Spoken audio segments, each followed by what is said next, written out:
Hello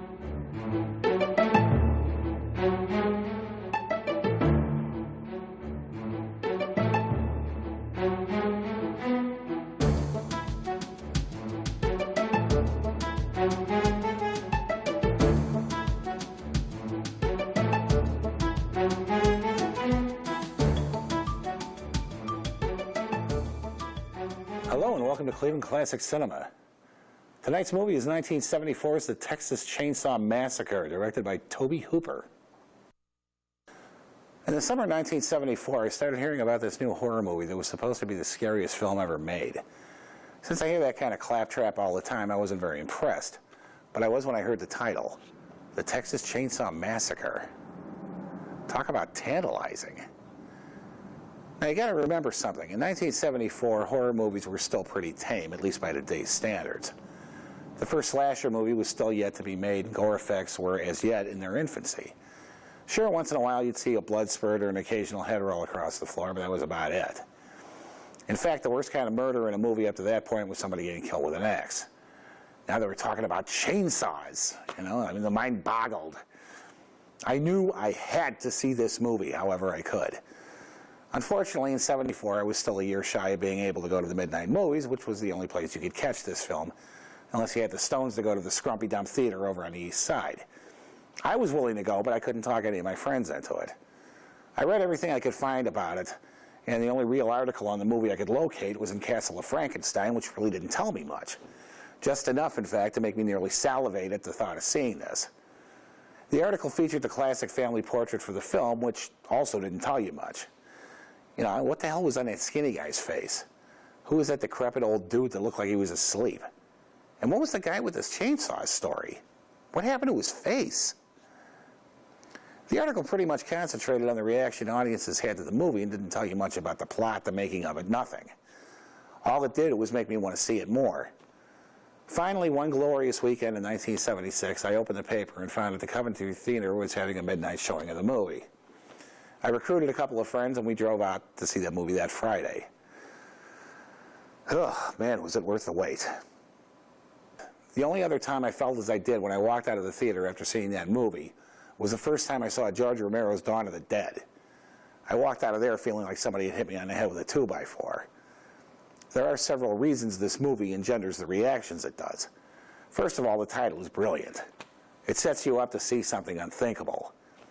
The tagline, "Who will survive and what will be left of them," promises some real madness. And most of all, the fact that it's set in Texas is, at least for Northerners like myself, unsettling. Ever since the Civil War, or the War of Northern Aggression, as an acquaintance of mine from Texas calls it, although when she says it, it sounds incredibly sexy for some reason, the South has always been just a bit unnerving. Now, I've been down south, Atlanta, which is a beautiful city, and a number of other places. And the people that were there were always friendly, charming, and just lovely.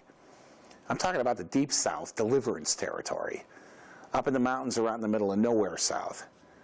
Herschel Gordon Lewis's 1964 film 2000 Maniacs dealt with this fear directly.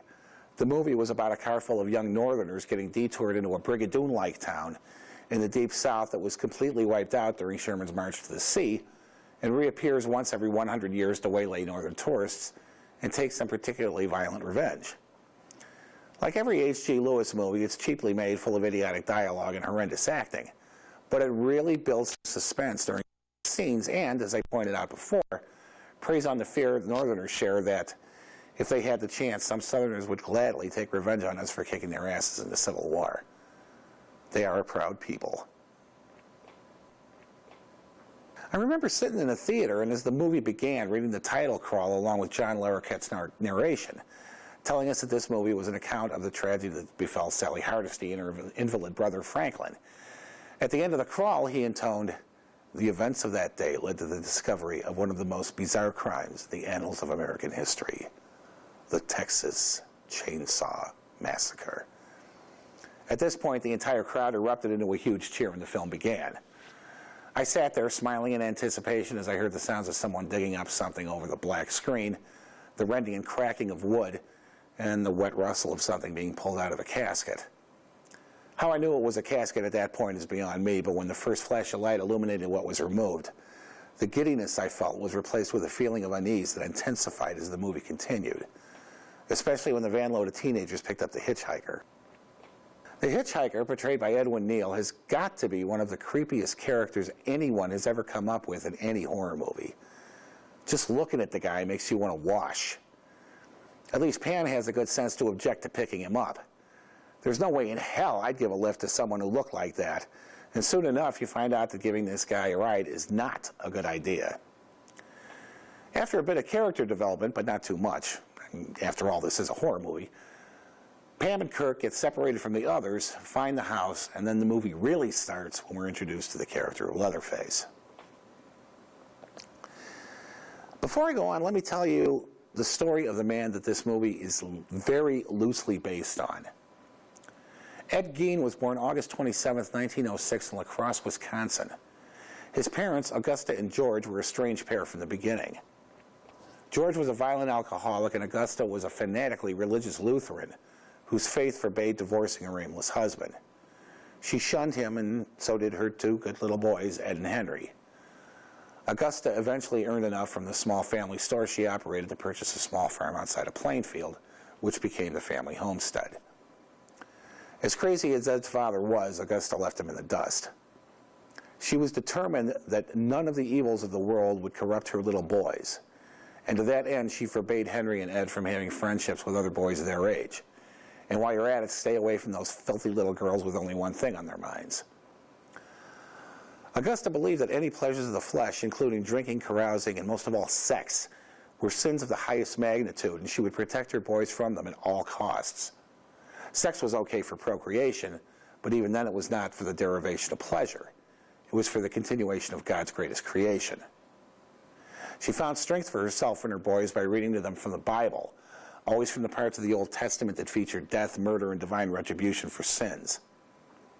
As a way of teaching little Ed the evils of masturbation, Augusta poured scalding water on his genitals after catching him in the act. After George died in 1940, Henry pulled away from Augusta and even began saying derogatory things about her. Unfortunately for him, Ed overheard some of his remarks. In March 1944, the two found themselves in the middle of a brush fire on the farm. While fighting it, Ed claimed he lost sight of Henry, but miraculously was able to lead local police and firefighters directly to the charred body of his brother when the fire was extinguished. The coroner put his death down to smoke inhalation despite the presence of blunt trauma to his groin and 2 odd marks on the back of his head. At last it was just Ed and his beloved saintly mother. What went on in that farmhouse after his brother's death can only be speculated on, but whatever it was not God's work. 2 years later, Augusta died from a series of strokes, and the grief-stricken Ed was left alone with his strange fantasies. With Augusta gone, nothing stood between Ed and the fulfilling of the odd desires he felt. He sealed off his mother's bedroom and quietly went about his way. Having no social skills whatsoever due to his closeted upbringing, Ed quietly hung around town doing odd jobs and such to keep his head above water. Then he'd go home and do what he called his experiments. Ed's experiments involved changing his sex. It's been conjectured that he wanted to become a transsexual, but others believed he wanted to become his martyred mother. Whatever he wanted, he took a pretty roundabout way to achieve his goals. Since he couldn't afford a sex change, he decided to make himself a woman's suit. He started by digging up the fresh graves of recently deceased women and relieving their corpses of the interesting parts, as he put it. He'd then take them home and put his talents of taxidermy and sewing to work. This suited him for a while, but soon enough he felt that he needed parts that were in better shape. To that end, he shot and killed Mary Hogan in 1954, took her body back to the farm, and went to work on it. Hogan's disappearance wasn't solved until Ed got careless and killed Mrs. Bernice Warden on November 16, 1957. Mrs. Warden ran the local store, and Ed had mentioned to her son, the local deputy sheriff, that he meant to stop in the next day to pick up a gallon of antifreeze. Stop in he did, and while Mrs. Warden was writing out a receipt, Ed loaded a rifle he took from a rack in the store and shot her through the head. He then collected her body and the cash register, loaded them into his station wagon, and went back to the family farm. When Deputy Warden went to pick up his mother from work, he found blood on the floor and a spent .22 caliber shell casing not far away, circumstances remarkably similar to the Hogan disappearance. Lying on the counter was a receipt for antifreeze, and remembering what Gein had told him earlier, Worden tracked him down and brought him back to the sheriff's office. Ed denied knowing anything about the disappearance, but Worden kept him there as the sheriff, Art Schley, went to the Gein farm to have a look around. About an hour later, the sheriff came back to the office, unable to talk. When he regained his speech, he shakily told those present what he'd found at the Gein farm. Mrs. Worden's corpse was suspended upside down in the tanning shack over a galvanized steel tub. Her head had been removed and the corpse eviscerated, the blood draining into the tub under it. When they returned to the house, they found the following, among other things: severed heads acting as bedposts in the bedroom, skin used to make lampshades and upholstered chair seats, skulls made into soup bowls, a human heart in a saucepan on the stove, a face mask made out of a real facial skin found in a paper bag, a necklace of human lips, a waistcoat, which he called a mammary vest, made up of a vagina and breast stitched together, and other items fashioned from parts of human bodies, including a belt made from nipples. Ed didn't have a problem admitting to making these things, but he absolutely balked at being called a thief. He claimed he took the cash register because he wanted to know how it worked. The souvenir Gein is most famous for was an entire wardrobe fabricated of human skin consisting of leggings, a gutted torso, including breasts, and an array of masks created from the actual faces of dead women. Ed later admitted that he dressed in these atrocities at night and go out in the fields and look at the moon. He denied having sex with the dead bodies, however. He claimed they smelled too bad. He talked freely, almost proudly, of his crimes. He didn't seem to realize the severity of what he'd done. He was also connected to the disappearances of 2 young girls and 2 hunters that vanished around Plainfield. Found unfit to stand trial by reason of insanity, Ed Gein was sentenced to life imprisonment at the Mendota State Mental Hospital, where he died from respiratory failure combined with heart failure on July 26, 1984. As a side note, a virtual subculture involving Ed Gein has sprung up in the wake of his crimes. There are graphic novels based both on truth and complete fancy about him, a band called Ed Gein's Car, songs based on what he did, such as Blind Melon's Skin and Slayer's Dead Skin Mask, and a number of books such as Deviant by Harold Schechter and Ed Gein's Psycho by Paul Anthony Woods. I've read both of those books and they're excellent, especially Ed Gein's Psycho, which is more than a little disturbing. There are also, of course, several movies based tangentially on the case, like Alfred Hitchcock's 1960 film Psycho, 1991's The Silence of the Lambs, and ones that are dramatizations of the actual case, like 1974's Deranged, and 2000's Ed Gein, a.k.a. In the Light of the Moon. Tobias Paul Hooper was born on January 25, 1943 in Austin, Texas. He spent most of the 60s teaching college and working as a documentary film cameraman before the idea for tonight's film came to him while standing in the hardware department of a chain store. He was thinking about the most efficient way of getting through the crowd when he spotted the chainsaws hanging on the wall, and the rest is history. He got together with a fellow instructor, Kim Henkel, and together they pounded out a script for a horror movie with the title Head Cheese. They secured financing from the film from Bryanston Productions, the same company that made 1972's Deep Throat, which should have been an indication that there would be some financial troubles down the line. His next film was 1977's Eaten Alive, a movie about a motel owner that feeds his various guests to his pet alligators, and was again based very loosely on the story of Joe Ball, a bar owner that murdered and fed his waitresses to his pet gators. After that, he worked on 1979's The Dark, a real piece of crap that I'm assuming he bowed out of, since it was one of the dullest, most horrifically boring films I've ever seen. He then helmed the TV miniseries Salem's Lot, which gave me hope that it would be much better than it actually was. And after 1981's Funhouse and Venom, he teamed with Steven Spielberg for 1982's Poltergeist, which some claim was actually directed by Spielberg, but I don't believe that. Spielberg produced the film and co-wrote the screenplay, so it was pretty much inevitable that his touch would be all over the film. An interesting aside is that in the scene where the researcher investigating the haunting is tearing his own face off in the mirror, Spielberg himself wore the fake head on his own shoulders and ripped it apart with his bare hands, while Hooper dumped bits of fake flesh and blood into the sink for the insert shots. I heard a rumor that once the scene was edited together, Hooper became sick and had to leave the screening room, but again, I'm not sure of the veracity of that rumor, since the director pretty much sits at the side of the editor during the process. I'm sorry to say that I found his movies following Poltergeist for the most part disappointing. I thought 1985's Life Force confusing and disappointing, and 1986's remake of Invaders from Mars to be a complete waste of time and money. He's directed quite a few impressive episodes of TV horror shows such as Tales from the Crypt and Freddy's Nightmares, as well as several episodes for Showtime's excellent series Masters of Horror, among many others. Marilyn Burns was born on July 5, 1956 in Erie, Pennsylvania. Her first film was The Texas Chainsaw Massacre, and after that she appeared as Linda Kasabian in the TV movie Helter Skelter. She also starred in Hooper's next film, Eaten Alive. She's a beautiful woman, and I think she was amazing in TCM. I'm surprised she didn't get a lot more film work. She now directs and acts in stage productions based in Texas. Edwin Neal was born on July 12, 1945 in Houston, Texas. He served his country in Vietnam and received a Bronze Star for valor. After coming home, he studied acting with Zula Pearson in Jacksonville, Texas, before acquiring a position at the University of Texas, where he auditioned for this film and won the role of the hitchhiker. He appeared in Oliver Stone's JFK and is one of the leading voiceover talents in the business today, lending his voice to dozens of cartoons and video games. When I met him in a midnight showing of this film, I asked him where he came up with the absolutely bizarre character he played in it, and he told me that he based the character on an eccentric nephew of his. It's a terrifying portrayal and is guaranteed to stick in your head long after seeing the movie. He managed to hang on to the apron Leatherface wore in the film, by the way. Gunnar Hansen was born on March 4, 1947 in Reykjavik, Iceland, and moved to the United States when he was 5. He lived in Maine until the age of 11 when his family moved to Texas. His first job out of high school was as a computer operator, and he later attended the University of Texas, where he majored in English and mathematics when he heard about auditions for this movie. Tobe Hooper recalled that when Hansen walked into the audition room and his 6'5" frame filled the doorway, he pretty much had the part then and there.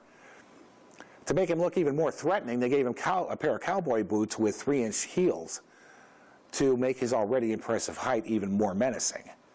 This backfired a bit since he had to duck to get through doorways and it sometimes slipped his mind. It also made it hard to run, and since he spends a good amount of time in the movie chasing Marilyn Burns, who he could outrun even in the boots, he had to take the turns a bit wide, as you'll notice in a few shots.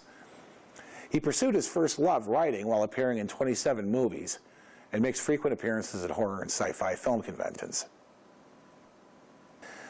Jim Cito was born on June 12, 1920 in Cheyenne, Wyoming. He first began acting in high school and went on to become an acclaimed stage actor and director in New York, Chicago, and Houston. His first film role was in the obscure 1971 film The Wind Splitter as an estranged father, and he went down in horror movie history playing the cook in tonight's movie. He was a true gentleman in real life, and the scene where he tortured Sally with a broomstick took 8 takes to get right, since he couldn't bring himself to beat her. Hooper finally told him to really stick her with the broom handle just so they could get the scene over and done with. Jim Cito died from complications of emphysema on November 20th, 2003 in Houston, Texas. The Texas Chainsaw Massacre is an odd film in the sense that it was shot in sequence. That is, it was shot in the order it was written. Normally a movie is shot piecemeal. For example, if you have a film where several scenes take place in one area, they're shot back-to-back at the location for the sake of convenience. It would be insanely expensive and inconvenient dragging crew, equipment, and cast back and forth between locations, be it for an entire scene or just a couple of shots. That's one of the things that make acting more difficult than people believe. The scenes being shot can be, in terms of movie time, anywhere from a few minutes to years apart, and the actor has to be able to convey everything that has happened to the character in the time that has supposedly passed. I witnessed this when I was working on Bob Kurtzman's film The Rage last summer. Several scenes that took place in an asylum, a research library, a Russian bureaucrat's office, and the basement of a mad scientist lab, scenes that cover several decades of movie time, were all shot in the same place, an abandoned high school. I watched Andrew Devoff, the main actor in the scenes, change from a serious cancer researcher to an unjustly imprisoned victim being beaten and tortured in a shower room to an insane, murdering shell of a man in the space of one day. It was amazing, the focus that man had and how believable his performance was, and how he went from being the funny, gregarious, soft-spoken, intelligent man he is to this absolutely insane monster. It was really something to see. When he got into character, his demeanor changed so much that it was scary to watch. There was one scene in particular where he murders one of the guards that had been torturing him that was absolutely chilling to watch. The guy who played the guard, by the way, was the head of the security for the production and really one of the nicest, friendliest people I've ever met. But during the scene where he was beating Andrew, he did such a convincing job that I actually got lost in the moment as I watched them film. Now keep in mind that there were at least 24 people, including me, right off screen, amid a tangle of lights, power cables, and at least two camera operators shooting. They did it so well, in fact, that I had to leave the set during the takes because I couldn't handle seeing my friend getting the crap kicked out of him by two other friends. Getting back to the original point, the reason this movie was shot in sequence was because of budgetary limitations. All of the actors had only one change of clothing during the filming, which wasn't too tough for the characters that got killed off early in the film, but the surviving ones had to wear the same clothes for the length of the shoot, which took place in 100-plus degree weather during the height of the summer in Texas. Add to this the fake blood, which is made up of red food dye, Karo syrup, and photo flow, so it'll seep convincingly through clothing, and is incredibly sticky, and you have an unbelievably uncomfortable mix. The clothes couldn't be washed since they had to match the previously shot scenes, so not only are they filthy, sticky, and malodorous, but the actors had to put them on and leave them on for an average of 16 hours a day. In addition, poor Marilyn Burns got cut up and scratched badly all during the production from running around unprotected in the woods, jumping through windows, and tortured with a broken broomstick. Gunnar Hansen kept smacking his head in the door jambs when he forgot to duck while running through them, and the entire cast suffered during the dinner scene, which was shot in one marathon session because John Dugan, the young actor who played Grandpa under what was probably several pounds of foam latex, refused to undergo the makeup process more than once. They shot all of the house scenes in a real home, and the temperature in the room was around 110 degrees the entire time. Add to this the odor of the food on the table rotting in the heat, and the close quarters in addition to the general insanity of the scene being filmed, and I can only imagine what a nightmare that set was. Edwin Neal said that the experience was worse than anything he'd gone through in Vietnam. It made an amazingly realistic scene, though. I remember when I saw it the first time, and I thought, my God, these people really are insane. By the way, the scene where Leatherface cut Sally's finger in order to feed Grandpa, she really did get cut. The knife was taped on the edge to dull it, and a tube was run up the backside to feed fake blood onto the phony cut. Unfortunately, it was so hot in the room that the tubing kept clogging, so Hooper instructed Hansen, with the permission of Miss Burns, of course, to really cut her finger so they could get the scene finished. Ms. Burns wasn't the only one who suffered during the shoot, however. For a deleted scene in which the hitchhiker is laying in the road, Edwin Neal had to lay face down on asphalt that had been baking in the Texas sun for the better part of the day. Their sacrifices, however painful they were, weren't in vain. The Texas Chainsaw Massacre, in spite of the catch-penny nature of the title and however a viewer feels about it, is a true classic of horror.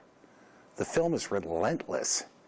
It's shot and acted and edited so convincingly that sometimes it's hard to remember that, to quote the catchline for Last House on the Left, it's only a movie. The most amazing thing about the film, in my opinion anyway, is the surprising lack of gore in it. Given the title, I was expecting heads and arms and viscera to be flying everywhere, but there is none to be seen. One time I went to see this with a friend of mine who walked out after the scene where the character of Pam, played by Terry McMinn, is killed. When I asked him later why he left, he replied that it was too graphic and went on to recount how graphically the scene was shot, when, in fact, nothing graphic is actually shown on screen. That's when I first realized the genius of this movie. I've heard people who have only seen it once describe in detail the most outrageous things that they swear they saw depicted in the movie, when I know for a fact that those things aren't really there. This is a brilliant movie in its way, but I have to warn you, it's not a piece of cake to get through. So if you're ready, it's time to turn off the lights, sit back, relax, and enjoy the Texas Chainsaw Massacre, right here on Cleveland Classic Cinema.